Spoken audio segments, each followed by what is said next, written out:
कि जब भी कटीलों की बात होगी, इनके जो कटीले छोटे छोटे मुख हैं वो एक आध दो तीन जगहों से हल्के से टूटे हुए हो सकते हैं, वो खंडित नहीं हैं। बहुत सारे विष्णु भक्तों का आता है, क्या हम रुद्राक्ष को तुलसी के साथ पहन सकते हैं? माला है, कौन सी माला है? आपकी सिद्धा माला है, जिसको लोग इतने ज़्यादा डिमांड में, सिद्धा माला के इतने अच्छे रिजल्ट रहे, वो बिना 14 मुखी के तो पूर्ण हो ही नहीं सकती। तो देखिए क्या है, तो देखिए 13 मुखी रुद्राक्ष जो है यदि मिल जाए तो साक्षात जो है रुद्र स्वरूप होता है, वो सभी कामनाओं की पूर्ति करने वाला होता है, अमृत रसायन धातुवाद पादुका के लिए सिद्ध होता है। क्या होती हैं ये अलग अलग तरीके की सिद्धियां मानी गई हैं, जैसे कि अमृत तुल्य जीवन देने के लिए जो औषधियां सिद्ध हो जाती हैं, रसायन शास्त्र जो है जैसे पारे से सोना या और भी जो कई सारी सिद्धियां हैं, और चरण पादुकाएं या दिव्य गति जो है, तीव्रगामी सुरक्षित यात्रा करने में जो सक्षम होता है, गुरु की कृपा प्राप्त करने के लिए जो कर रहा है। तो ये कुछ अलग अलग तरीके के हमारे ये जो बताई गई हैं कि 13 मुखी को धारण करने से ये जो हैं आपको लाभ होते हैं। अब ये भी जो शब्द डले हैं वो देखिए अपने आप नहीं डले, सुधा रसायन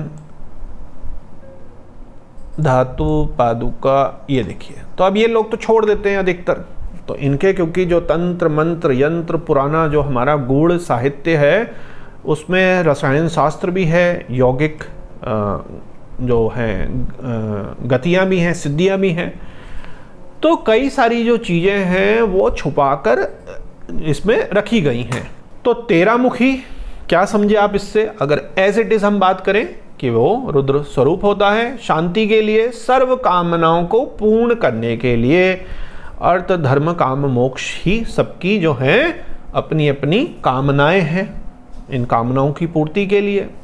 और इसके साथ साथ ही जो साधक हैं या कोई स्पेशल फील्ड में काम कर रहे हैं, कैसे जो अमृत रसायन सिद्धि में काम कर रहे हैं, मान लीजिए आप आयुर्वेदाचार्य हैं, नेचुरोपैथी में, ऑल्टरनेट हीलिंग में हैं, अलग तरीके की कुछ हीलिंग में है, म्यूज़िक हीलिंग में है, कई सारी जो हैं अलग तरीके की दिव्य हमारी चिकित्साएं हैं, कलर थेरेपी में, जल चिकित्सा में, पंच महाभूत चिकित्सा में है, तो वो उनको ये रुद्राक्ष मेरे हिसाब से जो है फ़ायदा देगा, क्योंकि ये इस तरीके के भी सिद्धियों का लिखा है। इसी तरह धातु का यदि कुछ कार्य है, केमिस्ट्री से रिलेटेड कोई काम कर रहा है, बायोकेमिकल में है, इस तरीके की किसी रिसर्च या अपने करियर में कर रहा है, मेटल में काम कर रहा है, तो उसको भी ये विशेष फ़ायदा देना चाहिए, ये मेरा मानना है श्लोकों को देखकर, उसके छुपे हुए शब्दों को देखकर। इसी तरीके से जो यौगिक क्रियाएं कर रहा है, स्पेशल यौगिक क्रियाएं कर रहा है, आउट ऑफ बॉडी एक्सपीरियंस की कर रहा है, त्राटक की कर रहा है, एस्ट्रल ट्रैवल की कर रहा है, कुछ इस तरीके की बड़ी साधनाएं लगाना चाहता है जिसमें उसको अलग तरीके की अनुभूतियां हुए, या किसी गुरु के साथ वो जुड़ा है, किसी मठ के साथ वो जुड़ा है, किसी पंथ के साथ वो जुड़ा है, और अभी वो साधनाओं में ही है, उसको गुरु की स्पेशल कृपाएं चाहिए, क्योंकि आपको पता है ना वहाँ पे भी एक पूरा एक सिस्टम है। तो इस तरीके के सुरक्षित यात्रा करने के लिए कोई खोजी है, कोई खोजी पत्रकार है, कोई ज्वालामुखी की खोज कर रहा है, कोई जंगलों में जा रहा है, मतलब एनीथिंग विच इज़ रिस्की, कोई हिस्टोरियन है, आर्कियोलॉजिस्ट है, जिसका ट्रैवलिंग का बड़ा काम है। अब वो travelling can be physical also and travelling can be mental also. अब कई जो लेखक हैं उनको भी मैं इसमें डालूंगा कि वो उनका दिमाग चल ही रहा है, ट्रैवल कर रहा है, उनका काम है सोचना, उनका दिमाग है भागना, ट्रैवल करना कई हज़ार लाख किलोमीटर, उनके मन का काम है, मन का कविता लिखने वाला है, वो कथावाचक है कोई, जिसका मन जो है वो चलता ही रह रहा है। तो इनको भी मैं ये मानता हूँ कि ये 13 मुखी जो रुद्राक्ष है वो उनके लिए सही रहेगा। बाकी एज इट इज़ जो पुराणों ने कहा है वो मैंने आपको यहाँ पर दे दिया है। अब आते हैं मोस्ट डिमांडेड, और जिसके रेट बहुत ही ज़्यादा हो गए हैं, क्योंकि इस साल हुआ भी कम है, आगे भी कम होता रहेगा ये, और जिसकी बहुत ज़्यादा डिमांड है 14 मुखी रुद्राक्ष। क्योंकि जो आपकी माला है, कौन सी माला है? आपकी सिद्धा माला है, जिसको लोग इतनी ज़्यादा डिमांड में, सिद्धामाला के इतने अच्छे रिजल्ट रहे, वो बिना 14 मुखी के तो पूर्ण हो ही नहीं सकती। तो देखिए क्या है, एक मुखी का तभी भी अफोर्डेबल चीपर ऑल्टरनेटिव है। आपने कहा चलो अंडर डेवलप गोल लगा लेते हैं, सवार अगर नहीं भी लगाते, हम साउथ इंडियन रामेश्वरम चंद्राकार लगा लेते हैं, वो भी ठीक ठाक सस्ता ही है उस हिसाब से, अच्छी क्वालिटी का भी आप ले लेंगे तो। 2 मुखी में आपने कहा 2 मुखी तो महंगा है नेपाली, तो चलो हम हरिद्वार वाला बिना छेद का लगा लेते हैं ऑल्टरनेट के रूप में। तो बिना छेद वाले के लिए क्या कहा है शिव पुराण या बाकी पुराणों ने, उसकी भी चर्चा करेंगे। विद श्लोक दिखाऊंगा मैं आपको, कुछ भी मुंह उठा के किसी ने कुछ भी कह दिया तो ऐसा नहीं चलेगा, पुराण को ही हम रेफर करेंगे। तो आप ये याद रखिएगा, ये भी पॉइंट हम आगे देखेंगे, बिना छिद्र वाले का क्या चीज़ है। 14 मुखी का कोई ऑल्टरनेट नहीं है। तो 14 मुखी कई बार इतना महंगा है कि वो पूरी माला के सारे दानों के बराबर एक ही 14 मुखी हो जाता है। तो ये भी एक बड़ी भारी समस्या है, तो रेयर हो गया ये। 14 मुखी जो है इसको सिर पर या भुजा पर धारण कर सकते हैं। शिव के शक्ति पिंड रुद्राक्ष होता है, शिव का शक्ति पिंड खुद होता है। इसको धारण करने वाले के में क्या कहना, देवता उसकी सजा पूजा करते हैं। अत्यधिक पुण्य होने पर ही ये रुद्राक्ष प्राप्त होता है। इतना इजीली ये रुद्राक्ष नहीं प्राप्त होता, पुण्य भी होने चाहिए और पैसा भी होना चाहिए। और पैसा होने के बाद भी मैंने आपको 2-3 वीडियो भी हाल फिलहाल करी कि हमारे भी जो सप्लायर हैं, हम हमेशा जो महंगे रुद्राक्ष हैं, सवार हैं, 8 से 14 मुखी हैं, ये 2 मुखी है, बहुत ही रेप्यूटेड लैब्स में ही, जो 2-3 बहुत ज़्यादा रेप्यूटेड लैब हैं उन्हीं में कराते हैं। क्योंकि इनमें ठगी, लाइन काटना, लाइन काट के 12 को 14, 13 को 14, 10 को 14 इस तरह बनाने के होते हैं। तो कई बार ताजुब आपको हो जाएगा कि इतनी कलाकारी बढ़ते जा रही है जो ये काम करने वाले हैं कि वो एक्सरे रिपोर्ट या बहुत ही अच्छे इंस्पेक्शन के द्वारा ही पकड़ में आते हैं। उसकी मैंने आपको वीडियो दिखाई। तो 14 मुखी आप अच्छे लैब का ही लीजिएगा, तो पुण्य होने के साथ साथ आपको इसमें ध्यान भी देना है। तो मेरे प्यारे शिव भक्तों, ये था हमारा पुराण के हिसाब से एज इट इज 1 से लेकर 14 मुखी तक का वर्णन। शिव पुराण को भी मैं बहुत तेजी से लूंगा, बीच में हम और कई सारे प्रश्नों को लेते हैं क्योंकि आपके कई सारे प्रश्न होते हैं। तो ये एक मास्टर वीडियो है पुराण की, शिव पुराण की, पद्म पुराण की, देवी भागवतम पुराण की, ताकि आपको रुद्राक्षों के बारे में फिर कोई कंफ्यूजन ही ना हो। अब हम बात करते हैं, आपको रुद्राक्ष घर में मिल गया, हमने अभिमंत्रित करके पूजा करके भी आपको आशीर्वाद के साथ दे दिया, आपके घर पहुंचा, तो आपको फिर से कंफ्यूजन होता है। जो थोड़ा डीप वाले होते हैं, जो थोड़ा सा जानना चाहते हैं, अब इसको हमने कुछ जप कर लेते हैं, 108 या 1000 कर लेते हैं, 10 माला जप कर लेते हैं, तो कौन सा करें। तो देखिए, ओम नमः शिवाय या नमः शिवाय तो है ही, तो कुछ सोचने की जरूरत ही नहीं। अगर कुछ भी कंफ्यूजन है तो पंचाक्षरी या षडाक्षरी मंत्र को सबसे पावरफुल है, आप कर सकते हैं, तो उसमें कोई भी कंफ्यूजन नहीं है। यहाँ पे आप पॉज करके देख लीजिएगा, जो प्रश्न करा गया है अलग अलग मुखों के बारे में, कैसे मंत्रोच्चार करना है, क्या करना है, इसका एक छोटा रूप पुराण में। तो कार्तिकेय जी ने कहा कि हे भगवान, रुद्राक्ष के प्रत्येक मुखों के किन मंत्रों से न्यास करना चाहिए, धारण कैसा करना चाहिए। तो उन्होंने कहा देखो, इसको न्यास के बिना ही इसमें सब गुण होते हैं। आपको पता है ना, न्यास करना पड़ता है, विनियोग है, और भी कई सारे हमारे को मंत्रों में चीज़ें करनी पड़ती। लेकिन भगवान शिव क्या कह रहे हैं कि आपको चिंता करने की जरूरत नहीं है कि षणमुख सुनो, मतलब कि 6 मुख वाले मेरे प्यारे बेटे कार्तिकेय सुनो, प्रत्येक मुख में मंत्रों का न्यास किए बिना ही ये सभी गुण होते हैं। तो यहाँ पर 1 से लेकर 14 तक के मंत्र यहाँ दे दिए हैं। अलग अलग पुराणों के हिसाब से अलग अलग थोड़े से फर्क जरूर हैं। ये शिव पुराण के हिसाब से है, ये दूसरे पुराण के हिसाब से है, तो और कई सारे इसमें पब्लिशिंग और प्रिंटिंग मिस्टेक्स वगैरह, ट्रांसलेशन मिस्टेक्स वगैरह भी हो जाती हैं। तो आप जो शिव पुराण में है उसको लेके चल सकते हैं कि जैसे हमारा है ओम ह्रीं नमः, ओम नमः। अब ये जल्दीबाजी में नम नम मत करिएगा, ओम नमः शिवाय, ओम नमः शिवाय, ओम नमः शिवाय, ओम नमः शिवाय, नहीं, ये गलत है। ओम नमः नमः, ये लग गया ना। तो नम नम नहीं, ओम नमः शिवाय, ओम नमः शिवाय, ओम नमः शिवाय, ओम नमः शिवाय, ओम नमः शिवाय। तो ये मंत्रों में आप गड़बड़ियाँ कर देते हैं। तो ह्रिंग है तो ह्रिंग ही होना चाहिए, वो कैसे होगा? तो क्रॉन्ग है तो क्रॉन्ग ही होगा ना। तो इनका साफ प्रोनाउंसिएशन आप कर ही रहे हैं तो साफ प्रोनाउंसिएशन करिए। अब यहां पर देखिए क्या बात है, जो मनुष्य भूलोक में मंत्र पूर्वक रुद्राक्ष को धारण करता है उसके गुणों को और महत्व को वर्णन नहीं करा जाता। अब कोई लोग जोड़ तोड़ के इसको चेंज कर देंगे, कर दिया है कई बारी। तो पूरा संदर्भ समझना जरूरी है कि भाई बिना न्यास के बिना उसके कर लो, वेल एंड गुड। लेकिन जो पूरा विधिवत तरीके से मंत्र पूर्वक विधि पूर्वक धारण करता है तो उसका तो कहना ही क्या है। आप समझ गए ना फर्क क्या है?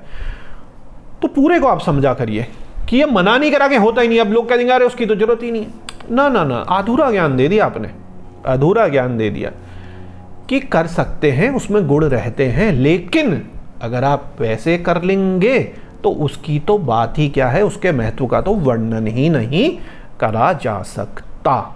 ठीक है, चलिए आगे बढ़ते हैं। अब यहां पर आप इसको पॉज करके रख लीजिएगा, मैं बहुत शॉर्ट में बता रहा हूँ, वीडियो बहुत लंबी होएगी वरना। एक छोटी सी कहानी अभी पुराण की है, सब पुराणों के जो श्लोक हैं वो दे दिए गए हैं। तो प्रेतनी का एक केस था, प्रेतनी ने कहा कि इसकी तो वज्रपात से मृत्यु निश्चित है और वही मेरा पति होगा। और उसी समय क्या हुआ कि रुद्राक्ष के आधे टुकड़े के ऊपर वो जब वज्रपात हुआ तो उसके ऊपर गिर गया। मतलब मान लीजिए ये रुद्राक्ष है तो रुद्राक्ष का आधा टुकड़ा मतलब खंडित टुकड़ा भी कितना पावरफुल है। तो इस पे भी लोगों को पूरा कंफ्यूजन होता है कई बारी। रुद्राक्ष के आधे टुकड़े के ऊपर गिर गया क्योंकि उसी समय आकाश से उसके सिर पर वज्रपात हुआ। ठीक है ना, वज्रपात हुआ। तो हे पुत्र, उसी समय मेरे लोक से शीघ्र ही वहां से विमान आया। तो यहां पर आपने देखा कि रुद्राक्ष के टुकड़े पर गिरने से भी सुंदर गति मिलती है। तो वो प्रेतनी खुश हो रही थी कि अरे ये इसके ऊपर वज्रपात गिरेगा तो ये तो भूत बन जाएगा, तो फिर ये मेरा पति होगा। लेकिन ऐसा नहीं हुआ, प्रेतनी बना, उसको जो है भगवान शिव के लोक में ले जा लिया गया। तो आधे टुकड़े पर गिरने के उससे भी सारी सिंबलाइजेशन है ये। तो ये भी प्रश्न आता है कई बारी कि रुद्राक्ष पहने ही डेथ हो गई, रुद्राक्ष टूट गया तो कोई क्या हो जाएगा। तो यहाँ पर मैंने बताना चाहा कि रुद्राक्ष का आधा टुकड़ा भी अगर आपके पास है, आपको टच हो जाता है, आप टूट जाता है, तो वो भी बड़ा ही जो है वो पवित्र और भगवान शिव के आशीर्वाद से भरा होता है। यहाँ तक हमने देख लिया। अब बड़ी ही तेजी से शिव पुराण को भी हम देखते हैं। मैंने आपको पहले और पुराणों का बताया, शिव पुराण को मैंने सबसे लास्ट में बताना उचित समझा ताकि आपके माइंड में कंक्लूजन सारा रहे। अभी तक आपने बाकी 2, 3, 4 पुराणों का मिक्सचर देख लिया। यहाँ पे पहला वही स्टोरी है, हमारी कथा है हमारी भगवान शिव की कि कैसे दिव्य सहस्त्र वर्षों के तप के बाद आंखें खुली और रुद्राक्ष का जन्म हुआ। इसको आप पॉज करके देख लीजिएगा। ये शिव पुराण का मैंने आपको यहाँ से श्लोक दे दिया है। शिव पुराण का कहाँ से दिया है? विद्येश्वर संहिता से, इसको मत भूलिएगा। अब देखिए यहाँ पर एक और जो है चर्चा चलती है। भक्तों के अनुग्रह करने पर मेरे जो अश्रु बिंदु थे वो एक भाव के रूप में प्रकट होकर गए और वो रुद्राक्ष मैंने विष्णु भक्तों को तथा 4 वर्णों के लोगों को विष्णु भक्ते ये और 4 वर्ण के लोगों को बांट दिए। बहुत सारे विष्णु भक्तों का आता है, क्या हम रुद्राक्ष को तुलसी के साथ पहन सकते हैं? अरे बिल्कुल पहन सकते हैं। हरा हरि शिव और जो विष्णु हैं वो तो आपस में ही सिंक करके चलते। कितनी कथाएं हैं आपस में, कितनी अंतहीन कथाएं। शिव पुराण में, विष्णु पुराण में खुद लिखा है कि कोई भेद ना समझा जाए। और यहाँ पर देखो विष्णु भक्तों को, या क्यों लिखा होगा, स्पेशली एम्फोसाइज करने के लिए लिखा है ना कि कंफ्यूजन ना रहे। विष्णु भक्त भी बिना किसी संचय के रुद्राक्ष को धारण कर सकते हैं, और स्पेशली 10 मुखी रुद्राक्ष को धारण कर ही सकते हैं बहुत ही उससे, क्योंकि 10 मुखी जो रुद्राक्ष है वो विष्णु जी का ही रूप है, और इसमें एक कवच भी बनता है। 10 और 5 मुखी हराहरी, 10 मुखी विष्णु जी का और 5 मुखी शिव जी का, तो हराहरी कवच भी बनता है। इसमें नहीं लिखा है पुराण में, मैं आपको बता रहा हूं कि ऐसे भी कॉम्बिनेशन आगे लोग सोचते हैं, विद्वान सोचते हैं आजकल के ये मॉडर्न समय में। तो ये तो पुराण का ही पार्ट है, 8 नंबर इसका। तो दूसरा, अब ये रुद्राक्ष कहाँ हुए? अब देश काल परिस्थिति हजारों लाखों साल कि नेपाली ही होता है, ऐसा नहीं है रुद्राक्ष तो भारत से चले ना भाई। पहले पूरा भारत था बहुत बड़ा, बहुत ही बड़ा, बहुत ही ज़्यादा बड़ा था। कहाँ से लेकर कहाँ तक था, जो वर्णित है, जो डॉक्यूमेंटेड है, उससे भी बड़ा। तो यहाँ पर उत्तम रुद्राक्ष मैंने पापों का भेदन करने वालों के लिए कहाँ कहाँ उगाए? मथुरा, अयोध्या, लंका, मलयाचल, सयगिरी, काशी, बहुत सारे अन्य देशों में भी अंकुर उगाए। नेपाल का नाम नहीं है यहाँ पे, नेपाल का नाम नहीं है, देख लीजिए। तो कंफ्यूजन लोगों को हो जाता है। नेपाल में इस समय सबसे ज़्यादा होते हैं, क्योंकि नेपाल का जो जलवायु है वो बचा रहा, हिमालय के पास है। हमारा तो हिमालय का पार्ट जो है कैलाश वो चले गया ना, और तिब्बत और हिमालय का चीन ने रख लिया, लड़ नहीं पाए उस समय, हम कमज़ोर थे, हमारे आपको पता ही है क्या दिक्कतें रहीं।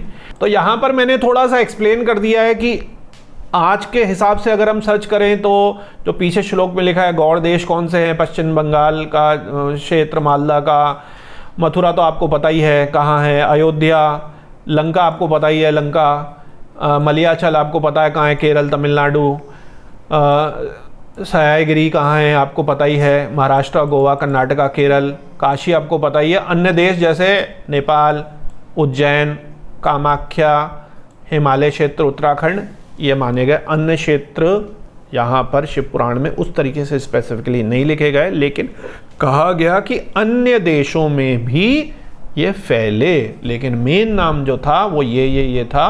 और आज के दिन समस्या ये है कि ऑलमोस्ट यहाँ रुद्राक्ष नॉर्मली नहीं पाए जाते, क्योंकि गर्मी हो गई है, पोल्यूशन हो गया है, देख रेख नहीं हो पाई, चीज़ें ख़त्म हो गई हैं।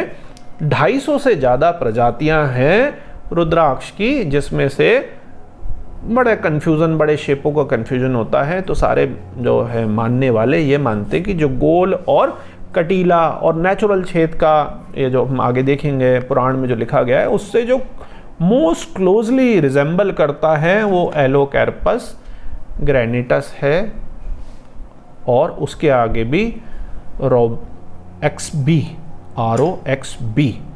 तो ये स्पेसिमेन बोटानिकल अलग अलग जातियां हैं।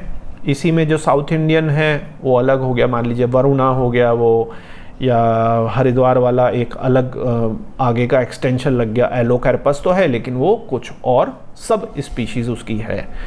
तो अपने अपने इसमें मानने हैं। पुराणों में ऐसा कुछ भी नहीं लिखा गया है। पुराणों में केवल एक अच्छे रुद्राक्ष की क्वालिटी श्लोक के रूप में बताई गई है, वो हम आगे देखेंगे। तो उससे आप देख सकते हैं कि which is the most closely resembling rudraksha. तो रुद्राक्षों की वैरायटी बहुत सारी है। तो ये भी हमने देशों के हिसाब से देख लिया। तो कंफ्यूज होने की जरूरत नहीं है बिल्कुल भी, कि लोग कह देते हैं कि जैसे ये यहाँ का जी तो कुछ नहीं होगा, यहाँ का तो ऐसा है और वहाँ का वैसा नहीं होगा, तो केवल नेपाल का है।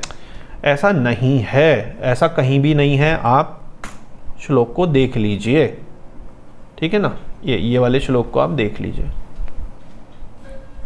लेकिन इसमें यह भी बात नहीं है कि मैं कुछ गलत कहूं। देहरादून में, हरिद्वार में जो रुद्राक्ष, या रामेश्वरम में जो रुद्राक्ष है, वो नेचुरल छेद का नहीं है आज के समय में। हो सकता है कभी हजारों साल पहले जब वातावरण होता होगा तो था, कुछ हिमालय में होंगे। अभी हमने भी एक्सपेरिमेंट के लिए नेपाली वृक्ष ऊपर हाई एल्टीट्यूड में लगा रखे। हाई एल्टीट्यूड से नीचे मिड एल्टीट्यूड में, हाई एल्टीट्यूड में तो कुछ पनपेगा नहीं। तो यहाँ पर उसको कह देना बड़ा गलत हो जाएगा, क्योंकि नेचुरल छेद होना, कटीला होना और भी कई सारी गोल होना, ये सारी चीज़ें एक अच्छे रुद्राक्ष की शिव पुराण के हिसाब से बताई गई हैं। उसकी हम आगे अभी चर्चा करेंगे। तो कंफ्यूज मत होइएगा कि गुरुजी ने ऐसा कह दिया कि वह नेपाल का खराब है। नहीं, नेपाल का तो क्लोजली रिजेंबलिंग है। आज के दिन नेपाल में ज़्यादा से ज़्यादा है, कल के दिन हो सकता है भविष्य में तो कुछ नहीं पता, या कभी हज़ारों लाखों साल पहले कहीं और होता होगा, तो उस पर हम नहीं जाएंगे। आज के दिन नेपाल में ही मोस्ट क्लोजली रिजेंबलिंग होता है, जिसकी ऊर्जा बहुत अच्छी मानी जाती है। अब यहाँ पर एक और आ गया, ये भी काफ़ी विवादित है, लोग इसको डिस्कस करना नहीं चाहते, तो यहाँ पे भी आप पॉज कर सकते हैं मेरी आज्ञा से। रुद्राक्ष जो है ब्राह्मण, क्षत्रिय, वैश्य, शूद्र जाति के भेद से भूतल पर प्रकट हुए, और ब्राह्मण जाति को वाइट, और क्षत्रिय को रेड, वैश्य को येलो, और जो शूद्र जाति उनको ब्लैक और ब्लू पहनने चाहिए। अपनी जाति के अनुसार ही रुद्राक्ष धारण करें तो ज़्यादा अच्छा है, ये इस तरीके का लिखा गया है। अब आपको इन चीज़ों में देश काल परिस्थिति के हिसाब से अब आपको वाइट तो मिलेंगे ही नहीं। वाइट रुद्राक्ष कहाँ से मिलेगा? नियर टू वाइट इस तरीके का, ये जो आप देख रहे हैं आइवरी वाइट, हमारे पास है 1-2 पीस, और इससे थोड़े येलोइश टाइप के। अब जब येलोइश आ जाएंगे तो येलोइश तो थोड़े बहुत मिल जाते हैं जो हल्के कलर के, वो येलो नहीं कह सकते उसको। It can't be a yellow like this, it can't be a yellow like ये जो शिव पुराण का है, इससे फेडेड होते हैं, काफ़ी वाइटिश क्रीमिश इस तरीके के होते हैं। ब्लू तो आप मिलते ही नहीं हैं, ब्लैक थोड़े बहुत मिलते हैं, अधिकतर जो मिलते हैं रेड टाइप के मिलते हैं, और रेड में भी डार्किश रेडिश ब्राउनिश टाइप के मिलते हैं। ये देखिए ना आपके सामने पड़े, ये थोड़े डार्किश हैं, ये थोड़ा लाइटिश है, और ये ऐसी दिखा दिए जो ऐसी पड़े हैं। अभी रेयर से नहीं दिखाया उसमें, अब ये थोड़ा डार्किश वॉलनट वाला है। अलग अलग तरीके से ये जो हैं रुद्राक्ष अलग अलग कलर के ये। अब अगर ब्राह्मण वाइट ही करना चाहें तो वाइट तो अवेलेबल है ही नहीं, और येलो भी नहीं है, तो अधिकतर जो है रेडिश ही हो गए, क्योंकि अधिकतरों का जो कर्म करने का इस समय है वो सात्विक कम है और राजसिक ज़्यादा है। तामसिक थोड़ा अलग ही हिसाब किताब हो गया फिर, जो ब्लैकिश टाइप के हैं। तो अधिकतर जो जनता चल रही है, अधिकतर जो मनुष्य चल रहे हैं, मेरा मानना ये, ऐसा कुछ नहीं लिखा, ये तो आपको एज इट इज़ दिखा दिया कि ये रेडिश ब्राउनिश ही नेचर में है, जबकि वर्णन जो है वाइटिश का, येलोइश का और ब्लैक का भी है, क्योंकि हम सब लोग एक तरीके से जो हमारा राजसिक जीवन चल रहा है, समझ रहे हैं ना, क्षत्रियों से जो राजसिक जीवन चल रहा है, तो रेड और येलो का मिक्सचर होके ही चीज़ें बेसिकली मेनली ज़्यादा से ज़्यादा चल रही हैं। तो इस तरीके से ये कलर्स का भी दिया हुआ है कि किस तरीके से ये है। अब इसको आप चाहें तो क्या ऑल्टरनेट कर सकते हैं। अगर मान लीजिए कोई बिल्कुल ही उच्च कहीं कोई पंडित हैं, मठाधीश हैं, या कोई भी कुछ बहुत डीप साधना कर रहा है और उनका मान लो वर्ण वो है, और जाति का वर्ण की बात नहीं करे, चलो वो अपना मानना है, कर्म का वर्ण भी उनका बड़ा अच्छा इसी तरीके का है, तो अपने रुद्राक्ष के ऊपर वो चंदन का लेप कर सकते हैं। मेरा मानना है भस्म को लेप कर सकते हैं, वो वाइटिश। इसी तरीके से रेड में ये देवी का और सात्विक का हो गया सिंदूर। येलो अगर है तो वो वैश्य लोग, अगर कोई किसी का है तो वो हल्दी का या उस तरीके से, और इसी तरह ब्लैक, ये इस तरीके की चीज़ों को सांकेतिक रूप में वो कर सकते हैं। जैसे देवी को हम चढ़ा लेते हैं, या और भी कई सारे कलर हमारे चक्रों के, देवताओं के तिलक लगाने के अलग अलग हमारे व्यवस्थाएं हैं। तो अगर वो नहीं मिल रहे तो ऐसा कुछ वो देख सकते हैं, ये मेरा कहना है। पुराण में तो यही केवल लिखा है, मैं तो सल्यूशन की बात कर रहा हूँ। तो मेरे प्यारे शिव भक्तों, आइए चलिए आगे और हम पुराण के श्लोकों को देखते हैं। तो एक और कन्फ्यूज़न कई बारी हो जाता है, जब बताया जाता है तो लोग समझ नहीं पाते कि ये जो है शिव पुराण में ऑलरेडी बहुत ही ज़्यादा स्पष्ट रूपों में लिखा है, उनको साइज पे कन्फ्यूजन हो जाता है। तो कई बारी वो कमेंट पे या कई बारी पूछ लेते हैं कि सारे रुद्राक्ष तो एक ही समान है, भगवान शिव का फल है, तो सबकी ऊर्जा जो है समान होनी चाहिए। लेकिन ऐसा नहीं है। यह हमें कैसे पता चलता है? आइए इसको भी हम एक श्लोक के द्वारा देखते हैं कि यहाँ पर देखिए श्लोक में लिखा है, जो 14 और 15वां श्लोक है कि धात्री फल प्रमाणम, आंवले के फल के बराबर का जो रुद्राक्ष है वो श्रेष्ठ बताया गया है। आंवले के फल के बराबर का, आपको पता है ना आंवले कितने बड़े आते हैं, तो आंवला, छोटा वाले आंवले की हम बात नहीं करेंगे, थोड़े अच्छे आंवले की हम बात करेंगे, क्योंकि जब उतने टाइम पहले यह लिखा गया होगा तो आंवले का साइज भी थोड़ा सा तो ठीक ही होता होगा, एकदम मरा हुआ आंवला नहीं होता होगा। जैसे आजकल कई ठेलों पे आप देखते हैं आंवलों की भी अलग अलग वैरायटी है। तो आंवला जब आप लेते हैं तो एक अच्छा स्वस्थ बढ़िया आंवला, जो पूरा बढ़िया साइज का आंवला है, उसकी हम बात करेंगे। ऐसा नहीं कि बहुत ही छोटा सा आंवला हो गया कि आप कहेंगे कि आंवला तो इस साइज का भी होता है, तो ये क्या आंवले के फल के साइज के बराबर हो गया? तो नहीं, आंवले के साइज के हिसाब से ये छोटा है अगर अच्छे आंवले की हम बात करें। इसके बाद बद्री फलम, जो बेर के फल के बराबर हो। आपको पता है कि बेर का फल कितना होता है, वो मध्यम श्रेणी का बताया गया है। मतलब मान लीजिए कि ये बेर का लगभग एक साइज है, तो ये मध्यम श्रेणी का है, या लंबे अगर बेर की हम बात करें तो वो भी कुछ करीब इतने साइज का हो गया। तो यहां से चीज निकल के आ गई कि आंवले साइज का या बेर के फल के साइज से बड़ा अगर इलिप्टिकल है, जब हम बात करते हैं कलेक्टर या सुपर कलेक्टर दानों की, तो जब सुपर कलेक्टर और कलेक्टर दाने हो गए तो इस जो श्लोक है उस पे वो फिट हो गए कि आंवले के फल के बराबर का जो रुद्राक्ष है वो श्रेष्ठ बताया गया है, आंवले से के बराबर या उससे बड़ा जो है। लेकिन इसमें एक पॉइंट याद करने वाली बात है, इस पे भी कई सारे कमेंट आते हैं, प्रश्न आते हैं कि साइज तो बहुत बड़ा है लेकिन उसमें ऊर्जा कम है, वो भार में बहुत कम है, वो खोखला टाइप का है, केवल दिखने का बड़ा है, तो उसकी क्वालिटी भी होनी चाहिए, मतलब कि वो कटीला भी होना चाहिए। ऐसा नहीं कि 40 mm का तो हो गया, 35 mm का तो हो गया, 30, 31, 32 mm का तो हो गया, लेकिन वो घिसावा टाइप का है, उसके मुख स्पष्ट नहीं है, वो हाथ में लेके कुछ ऊर्जा ही नहीं दे रहा, बहुत ही हल्का है और उसमें कटीलापन नहीं है। अब ये क्या चीज़ें हैं यह हम आगे बात करेंगे, ये भी पुराण के श्लोकों से हम देखेंगे। अब यहाँ पे देखिए, जो चने के बराबर हो वो निम्न कोटि का माना जाता है कि ये जो है निम्न कोटि का है। इस पे अब कंफ्यूजन हो जाता है कि चने के बराबर का तो बड़ा छोटा हो गया, वो निम्न कोटि में हो गया क्या? तो इसमें भी थोड़ी सी कॉन्ट्रडिक्शन है, अगले श्लोक में हम समझेंगे।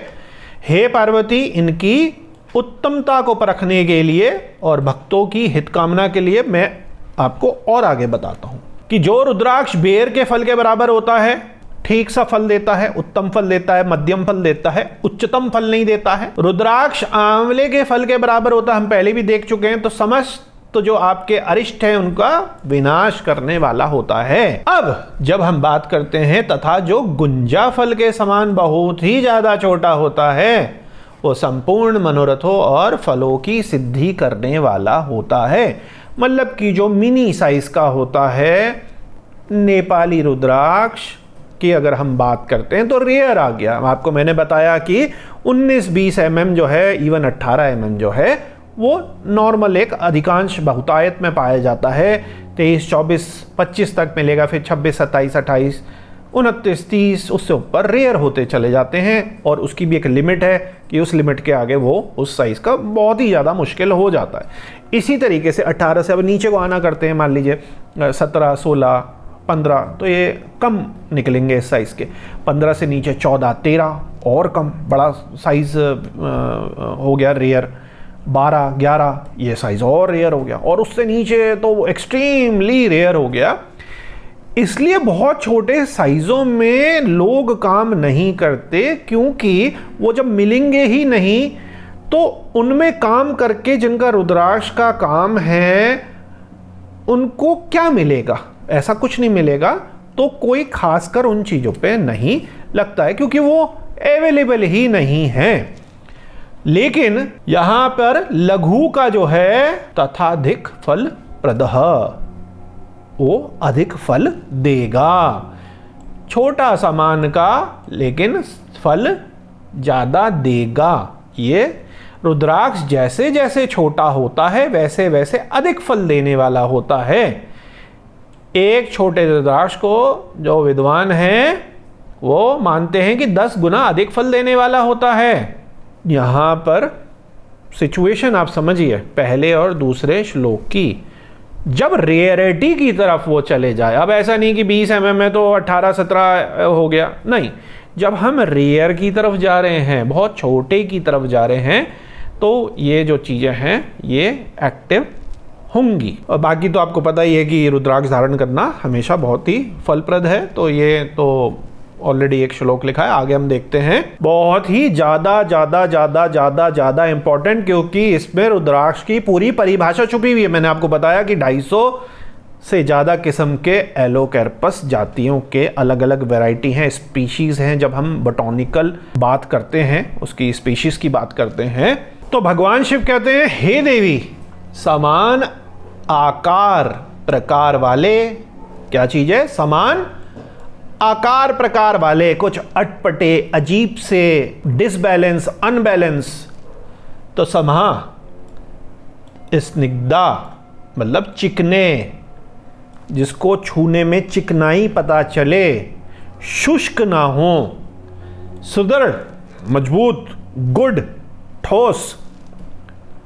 ये देखो स्थूला, कंटके, कंटके मतलब कि कंटक युक्त उभरे हुए छोटे छोटे दानों वाले। इसीलिए मैं कहता हूं आपको कटीले कटीले कटीले कटीले कटीले और कटीले। अब बड़े साइज का बहुत ज्यादा शौक है तो कटीलों को थोड़ा सा कम कटीले वो हो जाएंगे, इसलिए कोशिश ये होनी चाहिए कि कटीले। अब कटीले का एक और समस्या मैं आपको बता दूं कि जब भी कटीलों की बात होगी, इनके जो कटीले छोटे छोटे मुख हैं वो 1 आध 2 3 जगहों से हल्के से टूटे हुए हो सकते हैं, वो खंडित नहीं हैं। खंडित का होता है मतलब खंड हो जाना, विभक्त हो जाना, खंडों खंडों में टूट जाना। तो इनकी जो छोटी छोटी आउटर पंखुड़ियां हैं, अगर वो हल्की सी यहाँ से एक हल्की सी नैनो टाइप की टूट गई है, हल्की सी कुछ बहुत ही बारीक सी, तो ये क्या पेड़ से गिरा, यहाँ से वहाँ ट्रांसपोर्ट हुआ, सफाई हुई, ऐसे रखे गए, फिर कहीं से कहीं हुए, वो नेचुरल तरीके से टूट जाते। पहने भी टूट सकते हैं, आपने पहन लिया दूसरे दिन भी हल्का सा चटक सकता है। रुद्राक्ष नहीं कह रहा हूं टूटना, उसका हल्की सी पंखुड़ी। तो क्या आप अपनी सिद्धामाला फेंक देते हैं, आप अपनी इंद्रामाला फेंक देते हैं, आप अपना 14 मुखी फेंक देते हैं? नहीं। या लेने से पहले आपको बड़ा कंफ्यूजन रहता है। तो होता क्या है कि आप कई बारी बहुत अच्छे कटीले रुद्राक्षों को मिस कर जाते हैं। तो ये आपका हो गया कंटक युक्त होना, ये तो होना ही होना है, मतलब कि कटीलापन होना ही होना है। मतलब कि इसके साथ साथ जो रुद्राक्ष है सुंदर दिखे, सुंदर दिखे, प्यारा दिखे, हाथ में लेके ऊर्जा हो, तो ये आपकी पहली लाइन। और रुद्राक्ष क्या करता है, ये सारी चीजों को, हमारी जो अभिलाषाएं हैं उनको प्रदान करने वाला, भोग और मोक्ष देने वाला होता है। ये देखिए 21 नंबर। अब दूसरा 22वां, ये समझिए आप, ये 22वां समझिए। जिन रुद्राक्षों को कृमि दुष्टम मतलब कि कीड़ों ने खा दिया, नंबर 1, कीड़ों ने खा दिया, अंदर ही अंदर खा दिया, दीमक टाइप का सफेद इसमें एक कीड़ा होता है, मकड़ी होती है, जो खंडित हो, टूट फूट के टुकड़ों में हो गया, खंड खंड हो गया हो, फूटा हुआ हो, आगे और पीछे से फट गया हो मटके की तरह, बाकी चारों तरफ तो सही है लेकिन फट गया हो, छिन्न भिन्नम, ये कंट। जिसमें उभरे हुए दाने ना हो, जिसमें उभरे हुए दाने ना हो, चिकना सपाट हो। एग्जाम्पल पास से देखेंगे, चिकना सपाट बहुत ही ज्यादा, इससे भी ज्यादा, ये भी मार्केट में बड़े महंगे बिक जाते हैं, जब मिलेंगे नहीं तो ऐसा ही होगा, क्योंकि जलवायु परिवर्तन, कई चीजों का डालना ताकि पैदावार ज्यादा हो, समय से पहले तोड़ लेना, क्योंकि अब महंगा हो गया रुद्राक्ष।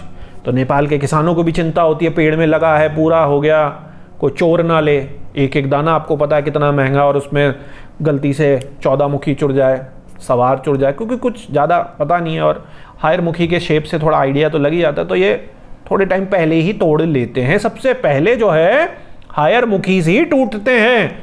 ये 5 मुखी क्योंकि उस हिसाब से सस्ते होते हैं, इनका सबसे बाद में जो है तोड़ा जाता है क्योंकि उसमें चोरी होने की संभावनाएं कम हैं। अब जो मैं बात कर रहा था वर्ण युक्तम, जिसमें वर्ण हो, मतलब फोड़े, गड्ढे, घावों से वो मुक्त होना चाहिए। ऐसे नहीं कि मुंह ही फटा है, यहीं फटा है, ब्रह्म मुंह फटा है, शिव मुंह फटा है, विष्णु पेट जो है वो भी फटा नहीं होना चाहिए।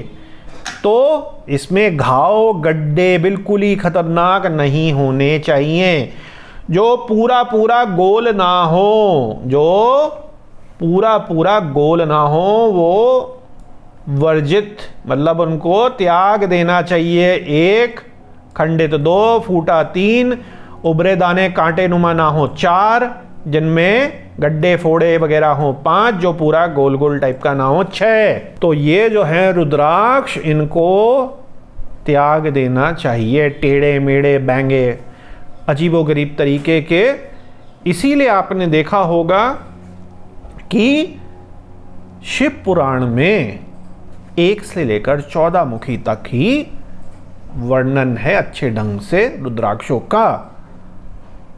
इसके बाद गोलनुमा और इवन गोलाई लिए धरती का शेप जैसे है, थोड़ा इलिप्टिकल, और उससे भी ज़्यादा जो हमारे सौर मंडलों का इलिप्टिकल पाथ है, उसके अलावा कोई बिल्कुल ही टेढ़ा मेढ़ा भैंगा कुछ अजीब सा हो जाए, बड़े लाखों लाखों रुपए में बिकते हैं। तो अपनी अपनी मान्यता है, देखिए हर एक की, मैं उस पर कोई कमेंट नहीं करूँगा, बहुत विद्वान हैं अलग अलग। जो शिव पुराण में लिखा है उसकी हम बात कर रहे हैं। शिव पुराण में जो 6 तरीके के रुद्राक्षों को लिखा गया है कि इन रुद्राक्षों को छोड़ देना चाहिए, वो मैंने आपको बता दिया। तो अब हम आगे बढ़ते हैं। एक और बार बार ही प्रश्न आता है, क्योंकि इंडोनेशियन रुद्राक्ष, नेपाली रुद्राक्ष, हिमालयन हरिद्वार रुद्राक्ष, रामेश्वरम, क्या भद्राक्ष है, क्या रुद्राक्ष है, अभी हम उसमें नहीं पढ़ रहे, क्योंकि ऐसा लिखा भी नहीं गया है। ना तो लिखा गया है रुद्राक्ष, ना लिखा गया है भद्राक्ष, ना लिखा गया है इंद्राक्ष। मतलब इन तीनों का बाइफरकेशन नहीं है, जगह बता दी गई है कि जी रुद्राक्ष जो हैं वो यहाँ यहाँ पर हैं, उनमें जहाँ जहाँ पे लिखे गए थे हैं, वहाँ पे अब इस समय है नहीं। तो देखिए किस तरीके का देश काल परिवर्तन होता है। लेकिन ये जो 6 हैं, और जो ये हे देवी कि इस तरीके के रुद्राक्ष को ही पहनना चाहिए, इनसे आपको रुद्राक्ष की एलोकैर्पस की डेफिनेशन मिल जाती है कि ग्रेनिटस जो है और रॉक्स XB जो है वो इसके सबसे ज़्यादा करीब है। अब जिस रुद्राक्ष में अपने आप ही डोरा पिनोने के लायक योग्य छिद्र हो गया हो वही उत्तम माना गया है, मतलब कि नेचुरल होल वाला। नेचुरल होल से अब आप ये भी समझ लो कि जो नेपाली रुद्राक्ष है इनमें भी सभी में इसका होल हल्का सा खोलना पड़ता है, इसका होल खोलना पड़ता है। ऊपर डंडी लगी होती है मुंह में, नाशपाती की तरह समझ लीजिए, क्योंकि हर फल तो ऐसे ही लटकेगा ना, तो मुंह आगे का ऑब्स्ट्रक्ट होता है, इसमें जैसे खुला हुआ है, और पीछे तक आपको लाइट शायद दिख रही होगी इसमें, और पीछे थोड़ा छोटा छेद होता है, तो छोटे छेद को थोड़ा सा इसी डंडी के द्वारा, और अब आधुनिक युग आ गया है तो मेटल वगैरह की सुई वगैरह के द्वारा थोड़ा खोल दिया जाता। क्यों खोल दिया जाता? ताकि जो आपके धागे हैं या तार हैं वो आर पार थोड़ी आसानी से निकल जाए, वरना धागा उसी में फंस जाएगा। जिसमें मनुष्य के प्रयत्न से छेद करा जाए वो मध्यम श्रेणी का होता है। तो जिसमें छेद ना हो, बंद हो, जैसे मान लीजिए हरिद्वार रुद्राक्ष है, उसमें छेद नहीं होता, उसमें प्रयत्न से छेद करना पड़ता है, तो वो मध्यम श्रेणी का है। तो इस तरीके से ये माना जाता है। और इसको ऐसे भी मान सकते हैं कई लोग, जो मैं समझ रहा हूं। तो मेरे प्यारे शिव भक्तों, चलिए, वीडियो तो काफ़ी लंबी हो ही रही है, आपका सब्र इतनी देर तक आप देख रहे हैं क्योंकि आप रुद्राक्ष की गहराई तक जाना चाहते हैं। और मैंने क्या कहा, दूसरे ने क्या किया, 10वें ने क्या किया, 1000वें ने क्या कहा, उसकी आज चर्चा ही नहीं है। हम सारी चीज़ शिव पुराण और बाकी पुराणों के बेस पर ही चर्चा कर रहे हैं। अब बात करते हैं, बड़ा कन्फ्यूजन होता है। आज आपके सारे मेन प्रश्नों के जो जटिल प्रश्न हैं उनके सबके उत्तर मिल रहे हैं। एक रुद्राक्ष धारण करूं, 10 करूं, 100 करूं, 80 करूं, करूं तो कितने करूं, तो आप कितने भी रुद्राक्ष धारण कर सकते हैं, सब बढ़िया है। लेकिन विशेषकर आपको डिटेल में जाना चाहे तो विशेषकर इसको आप ऐसे समझ सकते हैं कि अगर किसी ने कोई विशेष साधना करनी, कोई विशेष शिव साधक है और उसका सामर्थ्य है रुद्राक्षों को, कई रुद्राक्षों को लेने का, तो क्या कर सकता है। तो सबसे बढ़िया जो कहा गया है 1100 रुद्राक्षों को धारण करने वाला मनुष्य। तो 1100 रुद्राक्षों को आप हमेशा धारण नहीं कर सकते। आप गृहस्थ में हैं, आप जॉब में, आप कॉर्पोरेट में, एमएनसी में, एनआरआई हैं, कोई भी आप हैं, स्टूडेंट हैं, हाउसवाइफ हैं या इवन शिव साधक हैं, तो आप 1100 रुद्राक्षों को लेकर हर वक्त नहीं जा सकते। तो आप जब मेडिटेशन कर रहे हैं, जैसे हमारे साधक मान लीजिए मेडिटेशन कर रहे हैं, तो रुद्राक्ष का वो एक टोप पहन लेते हैं, एक टोपा पहन लेते हैं। जब आप रुद्री पाठ कर रहे हैं या भक्ति भाव से भी शिव भजन कर रहे हैं, शिव मेडिटेशन कर रहे हैं, तो आप रुद्राक्षों का बना हुआ यज्ञोपवीत पहन सकते हैं। ठीक है ना, सभी के लिए है यज्ञोपवीत। ऐसा तो भगवान शिव का तो रुद्राक्ष वाला यज्ञोपवीत सभी के लिए है। 550 दानों का सुंदर मुकुट बनाएं, मुकुट को आप पहन सकते हैं। 360 दानों का एक लंबा सूत्र में पिरोकर हार, मतलब एक लंबा सा हार बना ले, और वैसे 3 हार जो हार हैं उनका यज्ञोपवीत तैयार कर ले। इससे बढ़िया यज्ञोपवीत क्या होगा कि तो 360 दाने और इसके जैसे 3, तो कितना हो गया आपका 0810 1080, बड़ा ही शुभ नंबर आ गया ये। इसका यज्ञोपवीत आप बना सकते हैं 1100 और 1080 का, तो 1080 का। इसके अलावा शिखा में पहन सकते हैं, दाहिने और बाहिने कानों में पहन सकते हैं, कंठ में पहन सकते हैं, भुजाओं में पहन सकते हैं, कोहनियों में पहन सकते हैं, मणिबंध में, ब्रेसलेट तो आप लोग सब पहनते ही हैं, मणिबंधों में पहन सकते हैं, यज्ञोपवीत के रूप में पहन सकते हैं, यहां तक कि कटी प्रदेश में भी गुप्त रूप से पहन सकते हैं। तो कटी प्रदेश में भी पहन सकते हैं, ये भी बड़ा गूढ़ रहस्य है शिव तंत्र का। तो ये मैंने आपको पुराण के हिसाब से ही बताया कि क्या श्लोक लिखे गए हैं, किस किस तरीके से क्या क्या नंबर बताए गए हैं। अब कटी प्रदेश क्या है कि कमर से नीचे के जो हिस्सा है जो छुपा रहता है उसको हम कटी प्रदेश कहते हैं। और तंत्र साधनाओं में इसका बड़ा महत्व होता है। हर चीज़ इंटरनेट पे डिस्कस करने वाली भी नहीं है। जब गुरु बताते हैं तो साधना को जैसे गुप्त रखा जाता है, पूरे समाज में, दोस्तों में, इवन अपने घर में भी नहीं बताया जाता, इसी तरीके से इसका मतलब ये है कि जब आप साधना कर रहे हैं तो कटी प्रदेशे गुप्तम धारिते, तो यहाँ पर जो हमारा शक्ति प्रदेश है, कटी प्रदेश है, वो गुप्त ही रहना चाहिए, हमारी साधनाएं गुप्त रहनी चाहिए। तो ये इसका मतलब है, और इसको कभी भी प्रकट नहीं करना चाहिए, और ये प्रकट भी नहीं होती कुंडलिनी यात्रा में। ये जब जागृत होती है तभी जो है प्रकट होती है। तो कई सारे इसके मतलब हैं, और शास्त्रों में भी इस तरीके का निर्देश है तंत्र शास्त्र में कि रुद्राक्ष हो, यंत्र हो, तंत्र हो, यहाँ तक कि गुरु मंत्र हो, उसको कटी प्रदेशे गुप्तम धारित, की मतलब कमर पर गुप्त रूप से धारण किया जाए, खुले में ना प्रतिष्ठित किया जाए। मतलब अपनी साधनाओं को, अपने रुद्राक्षों को आप छुपा कर, अगर आपका कुछ स्पेशल साधना वगैरह है तो इस तरीके से आप उसको गुप्त रूप से करें। तो यहाँ पर पीछे आकर मैंने आपको दिखा दिया कि देखिए रुद्राक्षों को शरीर में सिर से लेकर ऊपर तक, कटी प्रदेश तक कहीं भी धारण करा जा सकता है।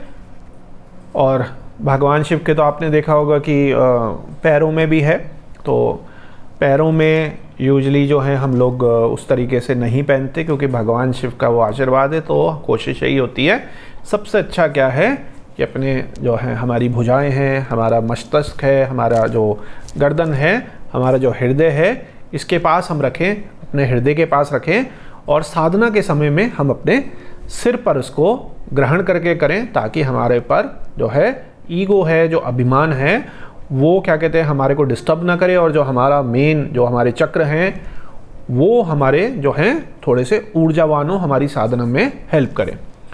तो ये इसका मॉडर्न सिम्बलाइजेशन है। एज इट इज़ जो पुराण में लिखा है उसका जो ट्रांसलेशन है ये मैंने आपको बता दिया।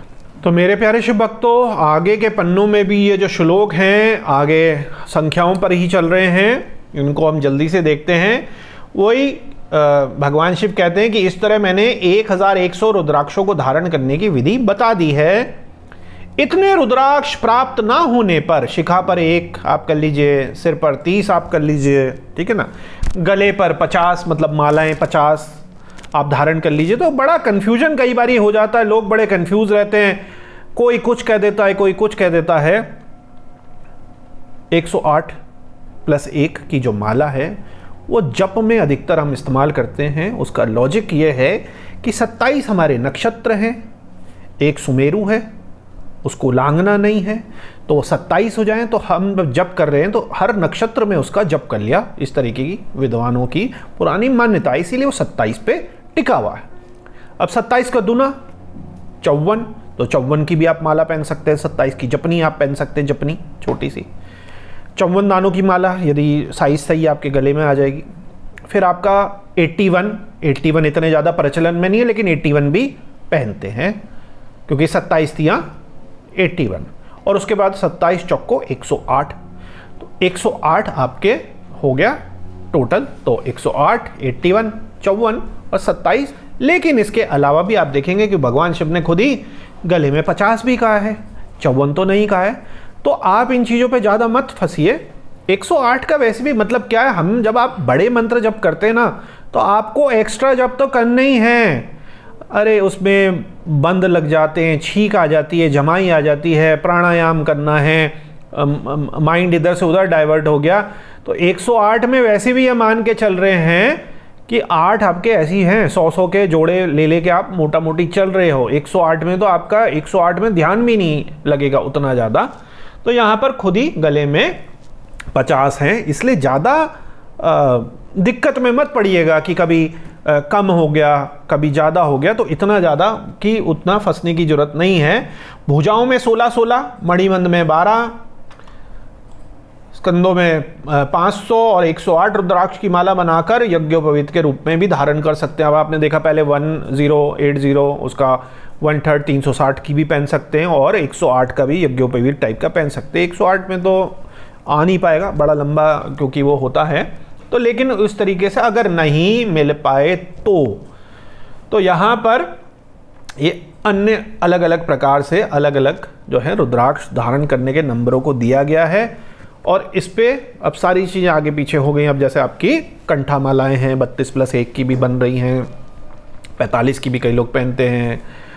कोई हार्ड एंड फास्ट इसमें रूल नहीं है, पुराण के हिसाब से मैंने आपको बता दिया क्या है। सिद्धा माला है तो उसमें अलग हिसाब है, कवच आपके हैं तो अलग हिसाब है। केवल 108 या 54 का जो है, या 27 या 81 का यदि आप जप कर रहे हैं, उनको याद कर रहे हैं, तो उसमें ज़्यादा इसकी 108, 54, 27 की मान्यता है। बाकी आप देखेंगे कि हर जगह अलग अलग तरीके से रुद्राक्षों को हम धारण कर सकते हैं। अब आगे हम देखते हैं कि आखिर इनको धारण कैसे करना है। तो देखिए, भक्ति के साथ आप कैसे भी कर लीजिए, ओम नमः शिवाय के साथ आप कर लीजिए। लेकिन जो एडवांस साधक हैं और जो तंत्र मंत्र यंत्र को सात्विक की मैं बात कर रहा हूँ, उसको इसमें प्रयोग करके एक्सेलरेटेड कुछ सिद्धियाँ, कुछ रिजल्ट, कुछ प्रॉपर ढंग से और तंत्र की दिशा से करना चाहते हैं, सात्विक में मैं बात कर रहा हूँ।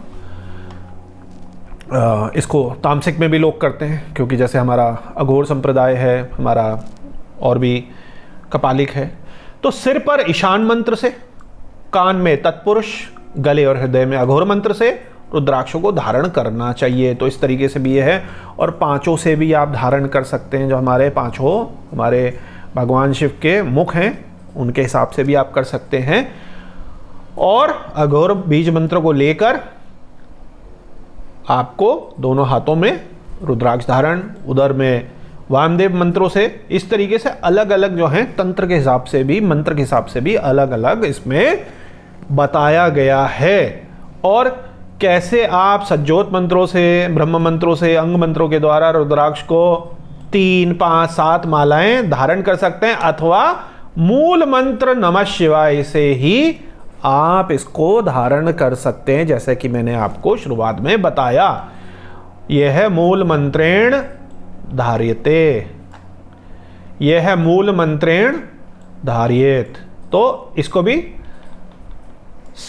यहाँ पे सभी के लिए धारण कर सकते हैं जो टिपिकल मंत्रों को नहीं कर सकते, मंत्रों की विधियों को नहीं कर सकते, तो वो भी इसको नमः शिवाय मंत्र के द्वारा ही कर सकते हैं। और जो भगवान शिव के जो ईशान तत्पुरुष अघोर वामदेव सज्जोत मंत्र हैं उनको प्रॉपरली यूज़ कर सकते हैं, तो उससे अच्छा तो कुछ है ही नहीं, उसकी शक्तियों के आगे कुछ नहीं है।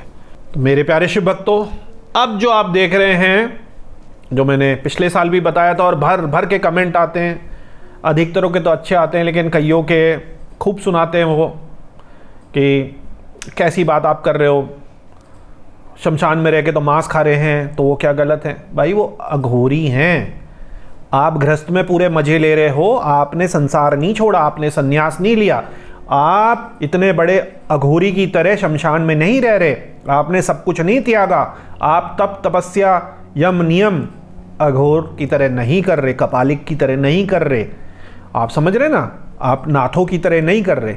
तो एक जगह तो आपने कह दिया हम तो मांस और शराब और ये वो खा लेते हैं, और दूसरी जगह ज़िंदगी के भी पूरे मज़े ले रहे हैं।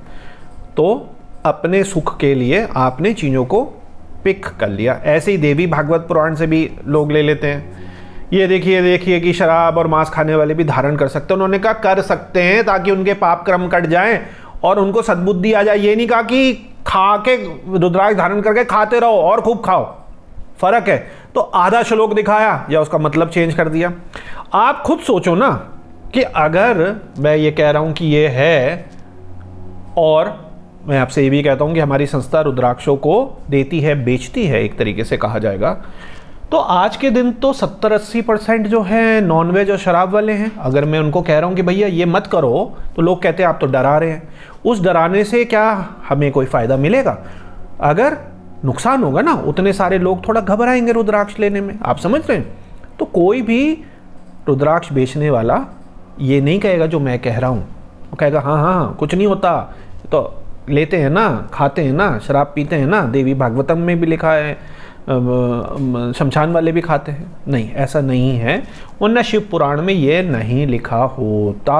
अब ये क्या लिखा है ये देखिए, रुद्राक्षधारी पुरुष को अपने खान पान में मदिरा, मांस, लहसुन, प्याज, सहीजन, लिसोड़ा, विडवरा आदि का त्याग कर दें। इसका धारण करने के बाद त्याग कर दें। ध्यान, रुद्राक्ष धारण करने के बाद भी यदि आप इन्हीं चीज़ों में फंसे रहे तो रुद्राक्ष का धारण करने का फ़ायदा क्या है, उसकी ऊर्जा का फ़ायदा क्या है?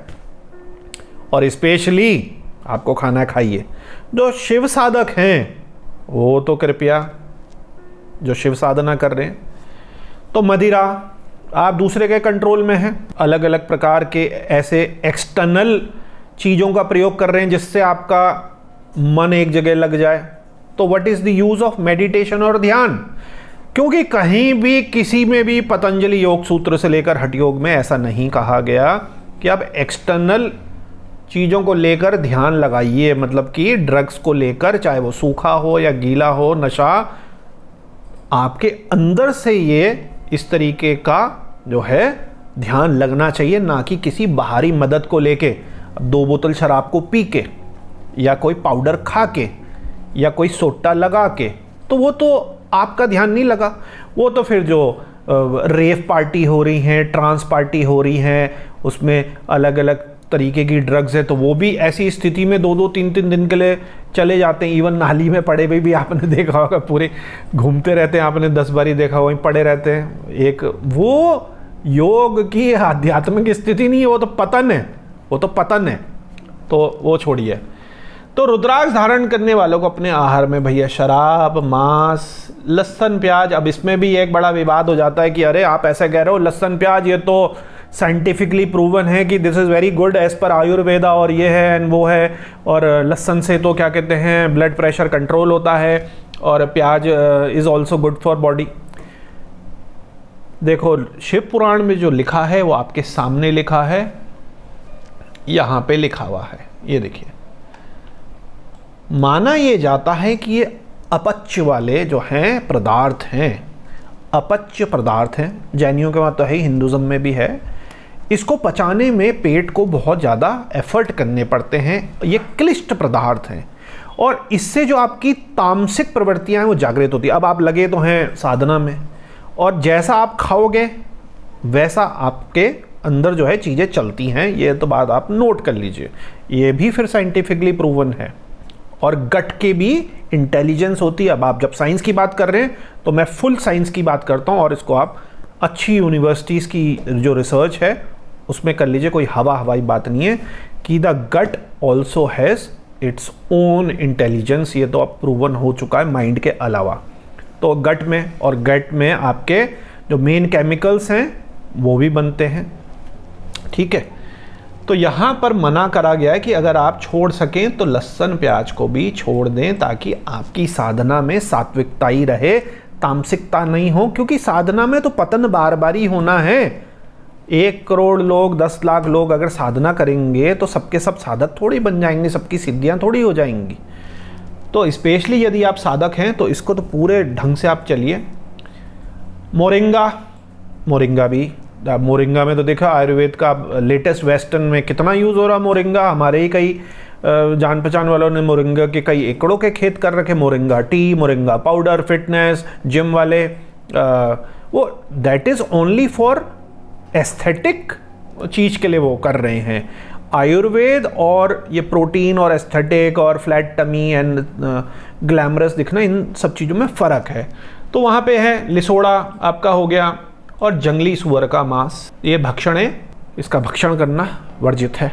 तो ये जो है, और एक चीज़ उसमें और रह गई ये, तो इसका मतलब है बलगम बढ़ाने वाले पदार्थ, क्योंकि बलगम अगर बढ़ जाएगा तो फिर साधना तो नहीं हो पाएगी, फिर आप उसी में उलझे रहेंगे, कफ आपका बढ़ जाएगा। तो यदि आपकी पहले से ही कफ प्रवृत्ति है बाय बर्थ तो आपको कफ बढ़ाने वाले सारे जो पदार्थ हैं उनका भी जो सेवन है छोड़ना चाहिए, वरना आपको दिक्कत होगी। फेफड़े आपके, नाक आपकी, कान आपके ये बंद ही रहेंगे। इसीलिए तो कहा गया है ना कि भैया प्राणायाम या साधना, कुंडलिनी साधना या शिव साधना करने से पहले 3 महीने अनुलोम विलोम और बाकी नाड़ी शोधन करके प्राणायाम करके मजबूत करिए, सीधे ही मत लग जाइए। जब उसकी ऊर्जा आएगी तो आपकी नाड़ियाँ उसको लेने के लिए, उसकी ऊर्जा प्रभाव के लिए होनी चाहिए।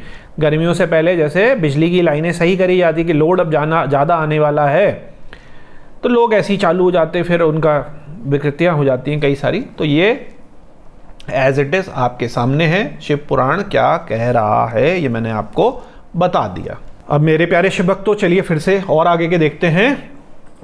तो यहाँ पर अब हम एक और श्लोक ले रहे हैं।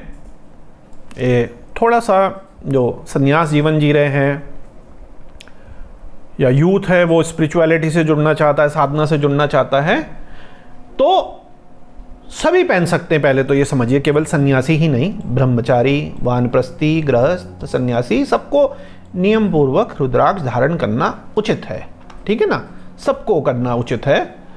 इसको धारण किए बगैर ना रहे यही परम रहस्य है। इसको धारण करना बड़ा सौभाग्य का जो है, बड़े पुण्य से प्राप्त होता है। इसको त्यागने वाला नरक जाता है। अब वो कह रहे हैं कि इसकी गोपनीयता का जो वर्णन करता है या असंयमित जीवन में इसका प्रयोग करता है, संयम में ना रहकर इसका प्रयोग करता है, यह रहस्य उस पर स्थिर नहीं रहता, उसकी ऊर्जा नष्ट हो जाती है। मतलब कि रुद्राक्ष की ऊर्जा जो है नष्ट हो जाती है। आपने रुद्राक्ष धारण करके उल्टे सीधे काम करे, उल्टे सीधे संयम करा, यम नियम से नहीं रहे, और जो मैंने पहले की चीज़ें बताई उन्हीं में, तो उसकी ऊर्जा नष्ट हो जाती है। इसकी ऊर्जा जो है नष्ट हो जाती है। तो भगवान शिव कहते हैं, हे उमे, मतलब पार्वती जी, पहले आंवले के बराबर का और फिर उससे भी छोटा रुद्राक्ष जो है उसको धारण करें। अब ऐसा मंगलकांक्षी पुरुषों को क्या नहीं धारण करना चाहिए, पहले भी बता दिया, दोबारा वो रिपीट करते हैं। रुगण रोग हैं, कांटे जिसमें नहीं है, जिसे कीड़े ने खा लिया है, जिसमें छेद नहीं है, जो ये कीड़े द्वारा खा लिए गए हैं, तो इस तरीके की जो हीन रुद्राक्ष है उनको नहीं पहनना चाहिए। दोबारा शिव पुराण में कहा गया है कि ये इस तरीके से ना पहने। अब इसके बाद एक और हम श्लोक को लेते हैं। सब कुछ लिखा है शिव पुराण में, देवी भागवतम पुराण में, पद्म पुराण में और भी कई पुराणों में, लेकिन क्या है कि हम खुद ही नहीं पढ़ते। सब कुछ साफ साफ लिखा है, वेल एक्सप्लेन्ड है, लेकिन जब हम पढ़ेंगे नहीं तो हमें पता कैसे चलेगा, फिर हम भटकेंगे, हमें कन्फ्यूजन है। रुद्राक्ष मेरा मंगलमय लिंग विग्रह है, अंतः वो चने के बराबर लघुतर होता चला जाता है। सूक्ष्म रुद्राक्ष को ही सदा प्रशस्त माना जाता है। ये मेरा लिंग विग्रह है, और जैसे जैसे सूक्ष्म है वो उतना बढ़िया हो जाता है। तो आप समझ गए कि सूक्ष्म को भी या तो बहुत बड़ा हो आंवले से बड़ा, या सूक्ष्म जो रूप है वो क्योंकि इतना ज़्यादा रेयर है और वो बहुत ज़्यादा प्रशस्त माना जाता है। सभी आश्रमों, सभी वर्णों, स्त्रियों, शूद्रों को भी भगवान शिव की आज्ञा के अनुसार सदैव रुद्राक्ष धारण करना चाहिए। सबसे बड़ा कन्फ्यूजन, लेडीज़ कहती हैं अरे हमारी शादी होगी क्या हम पहन लें, अभी तो नाबालिग लड़की है हम पहन लें। पहने नहीं पहने, हर कोई इसको पहन सकता है, हर कर्म वाला इसको पहन सकता है, हर वर्ण वाला इसको पहन सकता है। इंडिया में पहन सकता है, इंडिया से बाहर पहन सकता है, हर कोई इसको पहन सकता है। तो ये देखिए सारा कुछ इसमें क्लियर कर दिया कि हर कोई इसको धारण कर सकता है। तो कोई कंफ्यूजन नहीं है स्त्रियों से रिलेटेड कि पहने ना पहने, हर कोई इसको पहन सकता है। अब जो यति हैं, सन्यासी हैं, विद्यार्थी हैं शिव साधना के, त्यागी हैं, वैरागी हैं, उनके लिए तो आपको पता है कि प्रणव के उच्चारण के साथ रुद्राक्ष धारण करने का जो है विधान है। ओम के उच्चारण के साथ, केवल ओम के उच्चारण के साथ, क्योंकि जो यति हैं, गुरुकुल वाले हमारे विद्यार्थी हैं, ब्रह्मचारी हैं, सन्यासी हैं, तो यहाँ पर इस तरीके से जो भी ग्रह त्याग करके तप में स्थित है, संयमी ब्रह्मचारी, शिव योगी है, विद्यार्थी है, समस्त सांसारिक बंधनों से मुक्त होकर पूर्ण तपस्वी है, वो प्रणव के साथ इसको धारण कर सकते हैं। तो ये भी यतियों के लिए जो है शिव पुराण में मेंशन है। आगे कुछ और श्लोकों तो मेरे प्यारे शिव भक्तों, आगे कुछ और श्लोकों को देखते हैं। वंस इन ऑल, ऑलवेज, एक बारी में ही सारा का सारा पुराणों का जो सार है, स्पेशली रुद्राक्ष से रिलेटेड, वो आपको क्लियर हो जाए, ज़िंदगी में कभी आपको फिर जरूरत ना पड़े।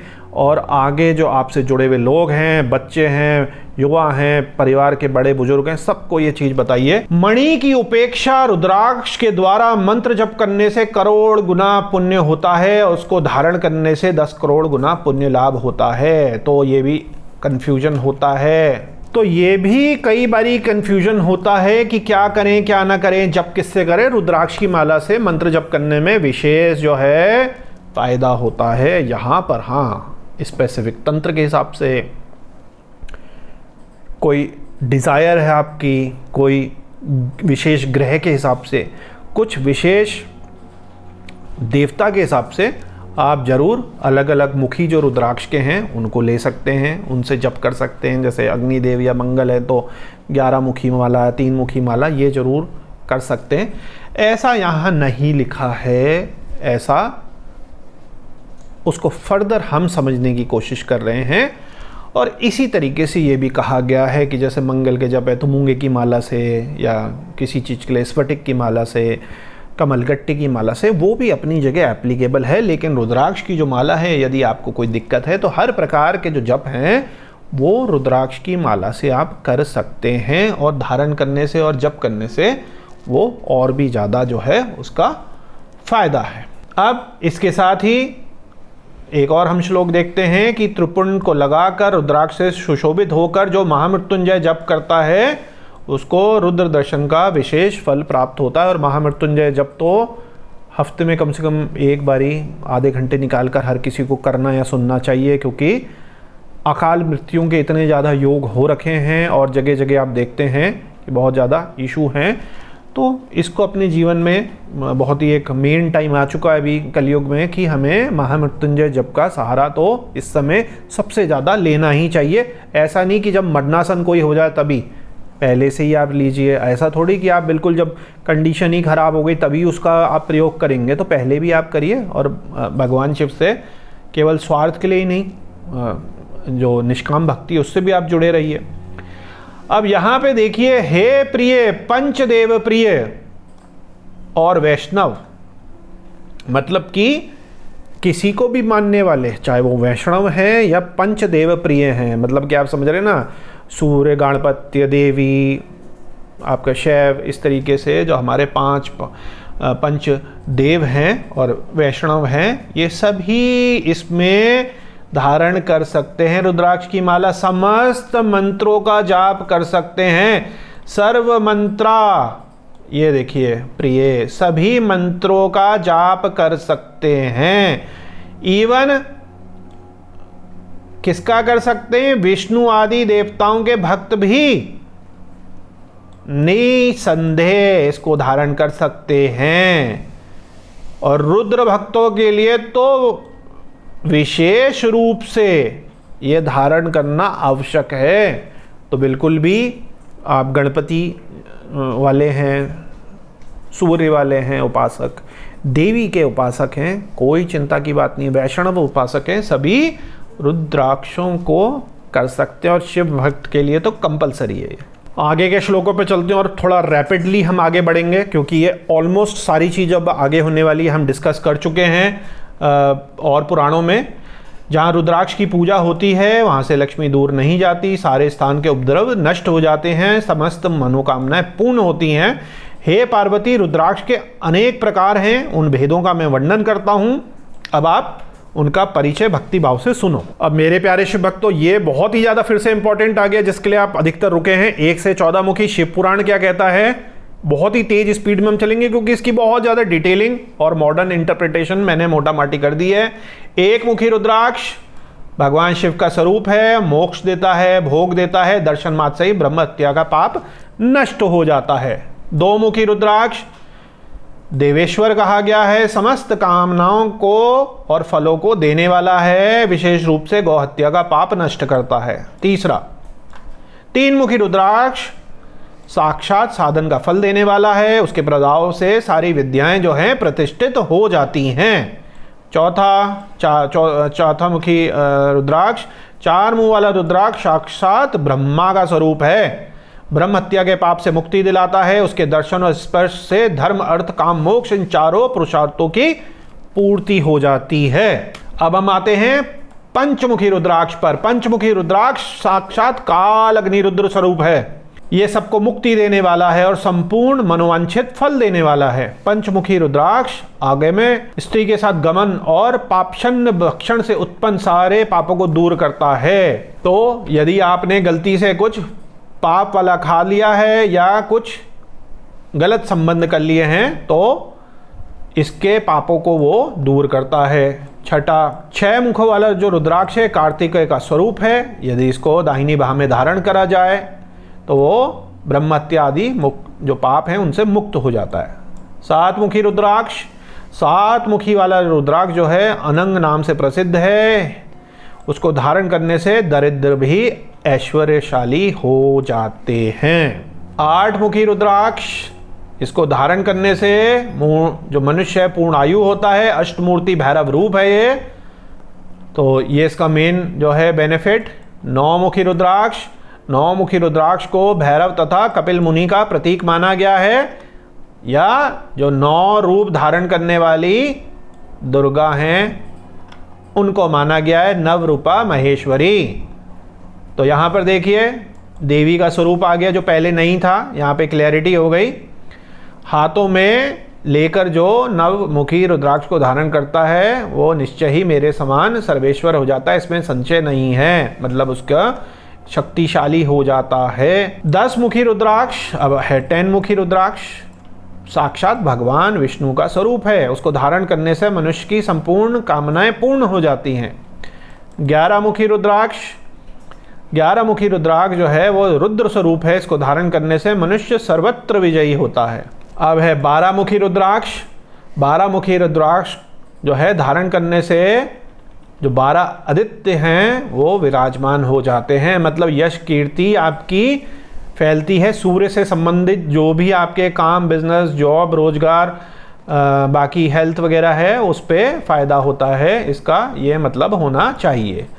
13 मुखी रुद्राक्ष जो है विश्व देवों का स्वरूप है, इसको धारण करने वाला समस्त अभिष्टों का फल प्राप्त करता है तथा सौभाग्य और मंगल लाभ करता है। 14 मुखी रुद्राक्ष 14 मुखी वाला परम शिव स्वरूप है, इसको भक्ति से धारण करने वाला समस्त पापों का इससे नाश हो जाता है।